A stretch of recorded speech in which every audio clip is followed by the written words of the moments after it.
5000 साल पुराना श्राप और उत्तराखंड का अंत। सच जो आप नहीं जानते हैं। हर हर महादेव प्रिय श्रोताओं, 16 जून 2013 सुबह 8 बजे उत्तराखंड के एक छोटे से गांव में कुछ ऐसा हुआ जिसे आज तक लोग भूल नहीं पाए। धारी देवी की मूर्ति जो लगभग 500 वर्षों से अपने स्थान पर विराजमान थी, उसे सरकार ने हटा दिया और उसी शाम केदारनाथ और बद्रीनाथ की घाटियों में सबसे बड़ी तबाही शुरू हुई। सिर्फ 6 घंटों में करीब 6000 लोगों की जिंदगी हमेशा के लिए खत्म हो गई। क्या यह सब केवल एक इत्तेफाक था या फिर 500 साल पुरानी देवी का श्राप जिसे आज तक हमसे छुपाया गया? हाल ही में एक ऐसी घटना घटित हुई जिसने पूरे उत्तराखंड को चिंता में डाल दिया।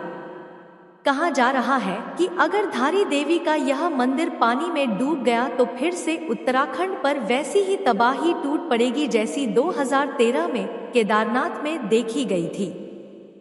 लेकिन सवाल यह है कि आखिर ऐसा क्या हुआ कि पूरा राज्य भयभीत है। कहा जाता है कि यह कोई साधारण देवी नहीं है। धारी देवी दिन में 3 बार अपना रूप बदलती है। सुबह के समय एक बालिका, दोपहर होते होते एक युवती और रात में एक वृद्धा का स्वरूप धारण करती है। यह सिर्फ कोई लोक कथा नहीं है, बल्कि भारतीय वैज्ञानिक भी इस रहस्य को स्वीकार कर चुके हैं। सबसे जरूरी बात यह है कि धारी देवी को चारों धामों की रक्षक माना जाता है। ऐसी मान्यता है कि उनके आशीर्वाद के बिना चारधाम यात्रा अधूरी रह जाती है। तो आइए जानते हैं धारी देवी से जुड़े उन रहस्यों के बारे में जो आज तक या तो अनकहे रह गए हैं या फिर जिन्हें जानबूझकर हमसे छिपाया गया है। धारी देवी मंदिर भारत के उत्तराखंड राज्य के गढ़वाल क्षेत्र ने श्रीनगर और रुद्रप्रयाग के मध्य अलकनंदा नदी के तट पर स्थित है। यह मंदिर 10 महाविद्याओं में से एक मां काली को समर्पित है और इसे अत्यंत रहस्यमयी एवं शक्तिशाली माना जाता है। धारी देवी को उत्तराखंड की संरक्षक देवी और 4 धामों की रक्षक के रूप में पूजा जाता है। इस कहानी की शुरुआत होती है साल 2006 में, जब एक बड़ी हाइड्रोइलेक्ट्रिक परियोजना के चलते धारी देवी की मूर्ति को उसके मूल स्थान से हटाने का प्रस्ताव सामने आया। अलकनंदा नदी पर बन रही थी 330 मेगावाट की श्रीनगर हाइड्रोइलेक्ट्रिक परियोजना जो आने वाले समय में आसपास के इलाके को जलमग्न करने वाली थी। परियोजना के मुताबिक मंदिर जिस चट्टान पर स्थित था वह पूरे बांध के जलभराव क्षेत्र में डूबने वाला था। इसलिए प्रोजेक्ट अथॉरिटी ने एक योजना बनाई। मूर्ति को नीचे से हटाकर ऊंचाई पर एक सुरक्षित स्थान पर स्थानांतरित किया जाए। लेकिन क्या वाकई यह निर्णय सुरक्षित था या फिर यह वही भूल थी जिसने उत्तराखंड के इतिहास में सबसे बड़ी तबाही को न्योता दे दिया? वर्ष 2006 के बाद से ही यह मामला धीरे धीरे तूल पकड़ने लगा था। स्थानीय जनता और तमाम धार्मिक संगठनों ने मंदिर को हटाने के विरोध में आवाज बुलंद करनी शुरू कर दी। 2011 और 2012 के दौरान मंदिर को बचाने के लिए उत्तराखंड हाई कोर्ट और फिर सुप्रीम कोर्ट में याचिकाएं दायर की गई। जुलाई 2012 में वरिष्ठ बीजेपी नेता लालकृष्ण आडवाणी, सुषमा स्वराज और अरुण जेटली ने तत्कालीन प्रधानमंत्री डॉक्टर मनमोहन सिंह को एक संयुक्त मेमोरेंडम सौंपा। अपील की गई कि धारी देवी की मूर्ति को न हटाया जाए।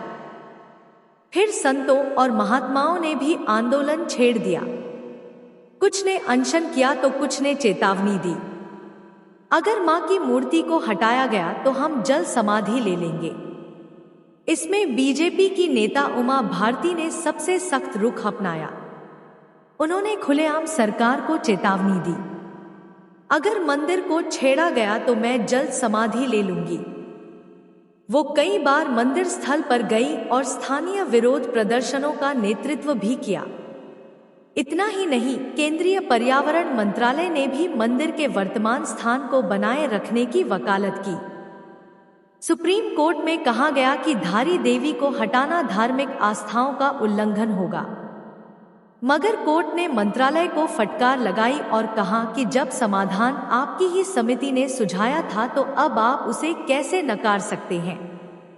आखिरकार अदालत ने आदेश दिया कि मंदिर को ऊंचे प्लेटफॉर्म पर स्थानांतरित किया जाए। मां धारी देवी को उनके स्थान से हटाना दरअसल कुदरत के कोप को खुला निमंत्रण देना था, क्योंकि इस घटना के पीछे छिपा है एक ऐसा श्राप जो शायद सदियों से दबा रहा और जिसे आज तक हमसे छुपाया गया। मित्रों, आगे बढ़ने से पहले आपको यह वीडियो अच्छा लग रहा है तो एक लाइक जरूर कर दीजिए और कमेंट में दिल से जय मां धारी देवी लिखिए। धारी सेवा समिति नामक एक स्थानीय महिला संगठन ने लगातार 3 वर्षों तक धरना प्रदर्शन किया। वर्ष 2013 तक उनके धरने को 1100 दिन पूरे हो चुके थे। इसके बावजूद देवी की मूर्ति को हटाने का निर्णय लिया गया। इतना ही नहीं, स्थानीय लोगों का आरोप है कि जून 2013 में मानसून पूर्व की बारिश का लाभ उठाकर परियोजना कंपनी ने मूर्ति स्थानांतरण की प्रक्रिया को अचानक तेज कर दिया। कुछ लोगों ने तो यहाँ तक आरोप लगाया कि कंपनी ने सुरंगों से पानी छोड़कर मंदिर के चारों ओर जल स्तर को कृत्रिम रूप से बढ़ा दिया ताकि आपातकाल की स्थिति का हवाला देकर मूर्ति को जल्दी हटाया जा सके। फिर 16 जून 2013 की शाम जब भारी बारिश और बाढ़ की चेतावनी दी गई तो मंदिर समिति ने मजबूर होकर देवी की मूर्ति को ऊंचे अस्थायी चबूतरे पर स्थानांतरित करने की अनुमति दी। इसलिए 3 पुजारियों और 2 स्थानीय लोगों ने मिलकर मूर्ति को शिला से अलग किया। प्रत्यक्षदर्शियों के अनुसार जैसे ही मूर्ति को उठाया गया, आकाश में जबरदस्त बिजली चमकी, तेज गर्जना हुई और मूसलाधार बारिश शुरू हो गई। यह दृश्य देखकर वहां मौजूद लोग डर से कांप उठे और इसे देवी के क्रोध का संकेत मानने लगे। धारी देवी मंदिर समिति के पूर्व सचिव देवी प्रसाद पांडे कहते हैं, शाम तक मंदिर घुटनों तक पानी में डूब गया था। ऐसी खबरें थी कि रात में भारी बारिश होगी, इसलिए धारी देवी की मूर्ति को हटाना ही एकमात्र विकल्प बचा था। हमने शाम 6:30 तक मूर्ति को वहां से हटा दिया। 500 साल तक किसी ने भी धारी देवी की मूर्ति को छूने की हिम्मत नहीं की। लेकिन 2013 में जब सरकार ने वह मूर्ति हटाई तो क्या हुआ, वो पूरा देश जानता है। भारत के इतिहास की सबसे भयानक प्राकृतिक आपदा ने दस्तक दी और इस तबाही का राज शायद उसी मूर्ति में छुपा हुआ था। स्थानीय पंडितों और गांव वालों ने पहले ही चेतावनी दी थी, धारी देवी को मत छेड़ो, नहीं तो प्रकोप होगा। लेकिन जब उनकी बात को नजरअंदाज किया गया तो ऐसी कुदरती आफत आई कि पूरा देश हिल गया। जैसे ही शाम 6:30 बजे धारी देवी की मूर्ति का स्थानांतरण पूरा हुआ, ठीक 1 घंटे बाद 7:30 बजे केदारनाथ में पहला बादल फटा। यह एक जोरदार विस्फोट जैसा प्रतीत हुआ जिसने वहां मौजूद अधिकतर घरों को हिलाकर रख दिया। उस रात लगभग 250 लोगों ने मंदिर के अंदर शरण ली थी। मंदिर पूरी तरह भर चुका था और जो लोग अंदर जगह नहीं पा सके उन्होंने प्रार्थना हॉल में रात बिताई।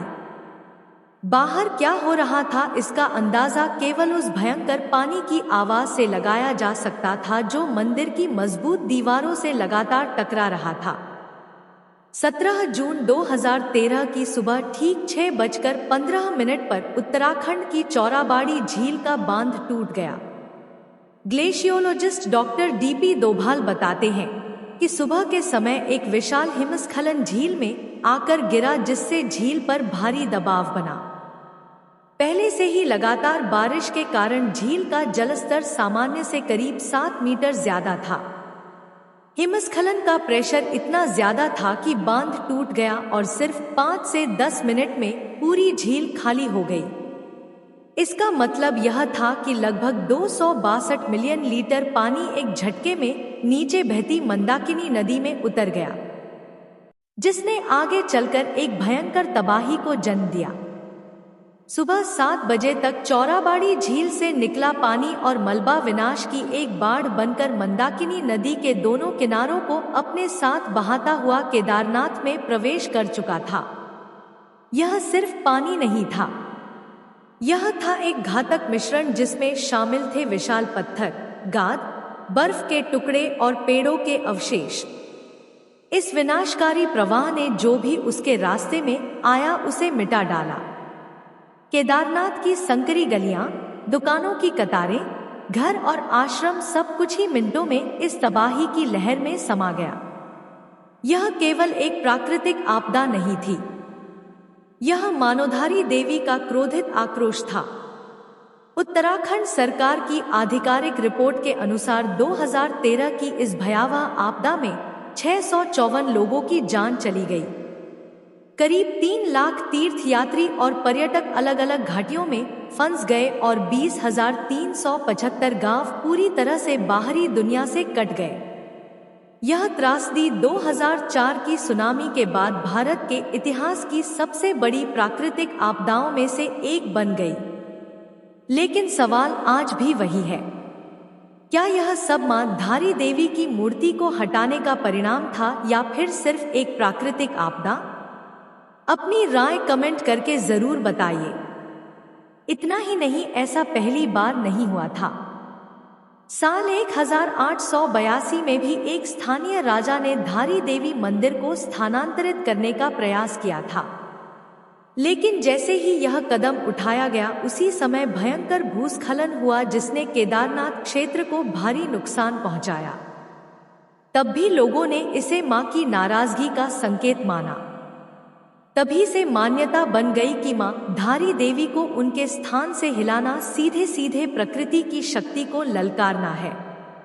विश्व हिंदू परिषद के अध्यक्ष अशोक सिंघल ने कहा कि लोगों ने हाइड्रो पावर प्रोजेक्ट के खिलाफ प्रदर्शन किया था और मूर्ति हटाने का विरोध किया था। इसके बावजूद 16 जून को धारी देवी की मूर्ति को उसके मंदिर से हटाकर बने हुए प्लेटफॉर्म पर रख दिया गया। देवी ने अपना क्रोध दिखाया और केदारनाथ व अन्य हिस्सों को नुकसान हुआ। इसके बाद भाजपा के उपाध्यक्ष उमा भारती ने कहा कि उत्तराखंड के तीर्थयात्रियों की रक्षक देवी है और यह मेरा दृढ़ विश्वास है कि इस मूर्ति को हटाने से ही बादल फटा और प्रकृति का क्रोध फूटा जिसने पूरे राज्य में मृत्यु और विनाश का भयानक सिलसिला छोड़ा। इतना ही नहीं, 16 सितंबर 2025 को देहरादून में बादल फटने की घटना ने पूरे क्षेत्र को झकझोर कर रख दिया। टपकेश्वर महादेव मंदिर जो तमसा नदी के किनारे स्थित है पूरी तरह जलमग्न हो गया। यह एक धार्मिक और भावनात्मक स्थल है और इसका जल में डूबना प्रतीकात्मक रूप से अत्यंत चिंता का विषय बनता है। इससे पहले भी उत्तरकाशी के धराली, चमोली के धराली और रुद्रप्रयाग के बसु केदार में बादल फटने की घटनाएं हो चुकी हैं। यह सभी स्थल धार्मिक और संवेदनशील माने जाते हैं। अलकनंदा नदी जो स्वयं धारी देवी के पौराणिक इतिहास से जुड़ी है वह उफान पर है, जैसे मानो वह स्वयं कुछ कह रही हो। दोस्तों, अब आपके मन में एक सवाल जरूर आता होगा, धारी देवी कौन है और इनका इतिहास क्या है? तो आइए जानते हैं धारी देवी से जुड़े उन रहस्यों के बारे में जो आज तक सिर्फ कुछ ही लोगों को पता है। धारी देवी का इतिहास हजारों वर्षों पुराना है। मंदिर के मुख्य पुजारी मनीष पांडे के अनुसार यह मंदिर द्वापर युग की सबसे प्राचीन शक्तिपीठों में से एक है जिसे पांडवों ने भी पूजा था। ऐसा माना जाता है कि जब पांडव अपने 13 वर्षों के वनवास के दौरान हिमालय की कठिन यात्राओं से गुजर रहे थे तो उन्होंने इसी स्थान पर मां धारी देवी की उपासना की थी। यह मंदिर उस समय केदारनाथ और बद्रीनाथ के प्राचीन मार्ग पर स्थित था। द्वापर युग में निर्मित होने के कारण इसे आज भी 5000 वर्ष से भी अधिक पुराना माना जाता है और यही इसकी सबसे बड़ी पौराणिक पहचान है। एक प्रमुख पौराणिक कथा के अनुसार धारी देवी 7 भाइयों की इकलौती बहन थी। जब वह मात्र 7 वर्ष की थी तभी उनके माता पिता का देहांत हो गया। इसके बाद उनका पालन पोषण उनके 7 भाइयों ने किया। वह एक अत्यंत सेवाभावी और स्नेही बहन थी जो अपने भाइयों पर जान छिड़कती थी। लेकिन दुर्भाग्यवश उनके भाई उन्हें पसंद नहीं करते थे। इसके दो मुख्य कारण थे। पहला, उनका रंग बहुत अधिक सांवला था और दूसरा, कुछ ज्योतिषियों ने बताया कि इस लड़की की कुंडली उसके भाइयों के लिए अनिष्टकारी है। जब तक यह बच्ची जीवित है तब तक भाइयों के जीवन पर संकट बना रहेगा। समय बीतता गया और धीरे धीरे परिवार पर दुर्भाग्य छाने लगा। 7 में से 5 भाइयों की अकस्मात मृत्यु हो गई। तब शेष 2 भाइयों को यह भय सताने लगा कि कहीं अगला नंबर उनका ना हो। तब उन्होंने अपनी पत्नियों के साथ मिलकर एक भयानक योजना बनाई। अपनी ही बहन की हत्या की। अमावस्या की एक अंधेरी रात में उन सभी ने मिलकर अपनी बहन का सिर काट दिया और उसे अलखनंदा नदी में बहा दिया। वह बेचारी लड़की को पता तक नहीं चला कि उसके ही प्रिय भाई, जिन्हें वह अपना सब कुछ मानती थी, उसने ही उसे मार दिया। वह निर्दोष बच्ची, जिसकी उम्र मात्र 13 वर्ष थी, उसका कटा हुआ सिर नदी की तेज धाराओं में बहते हुए आगे बढ़ा और कल्यासौर नामक स्थान पर धारी गांव के पास एक शिला से टकराया।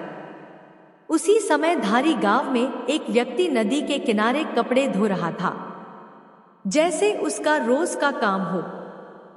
तभी उसकी नजर अचानक नदी की तेज धाराओं में बहती किसी चीज पर पड़ी। ध्यान से देखा तो वह कोई लड़की लग रही थी। एक मासूम चेहरा, मगर बहाव बहुत तेज था। उसका मन छटपटा उठा। वह उसे बचाना चाहता था, लेकिन तेज धारा देखकर डर गया। उसे लगा कि अगर वह नदी में उतरा तो शायद वह भी डूब जाएगा। तभी उसे एक आकाशवाणी सुनाई दी, तू घबरा मत, तू मुझे यहां से बचा। मैं तुझे वचन देती हूं, तू जहां जहां पैर रखेगा मैं वहां वहां सीढ़ी बना दूंगी। जैसे ही वह व्यक्ति नदी में कन्या को बचाने के लिए आगे बढ़ा, एक अद्भुत चमत्कार हुआ। जहां जहां उस व्यक्ति ने अपने पैर रखे, वहां वहां पर सीढ़ियां बनती गई। जब वह व्यक्ति पास पहुंचा तो उसे केवल एक कटा हुआ सिर मिला, जिससे वह डर गया। तब उस सिर से फिर दिव्य आवाज आई, मैं शक्ति का रूप हूं, मेरे सिर को पास के पवित्र स्थान पर स्थापित कर दे। उस व्यक्ति ने वैसा ही किया और इस तरह मां धारी देवी की पूजा की शुरुआत हुई। धारी देवी के शरीर का निचला हिस्सा बहते हुए कालीमठ पहुंचा, जहां आज भी यहां मां मैथानी या काली देवी के नाम से पूजा जाता है।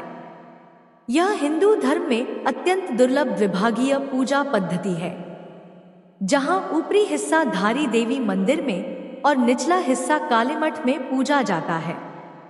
अब बात करते हैं धारी देवी मंदिर की सबसे चर्चित और रहस्यमय विशेषता के बारे में।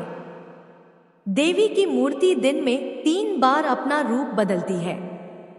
सुबह वह एक मासूम कन्या के रूप में दिखाई देती है, दोपहर होते होते एक युवा स्त्री का रूप लेती है और जैसे जैसे शाम ढलती है, देवी का चेहरा वृद्धा की तरह प्रतीत होता है। यह परिवर्तन ना तो कोई जादू है ना कल्पना।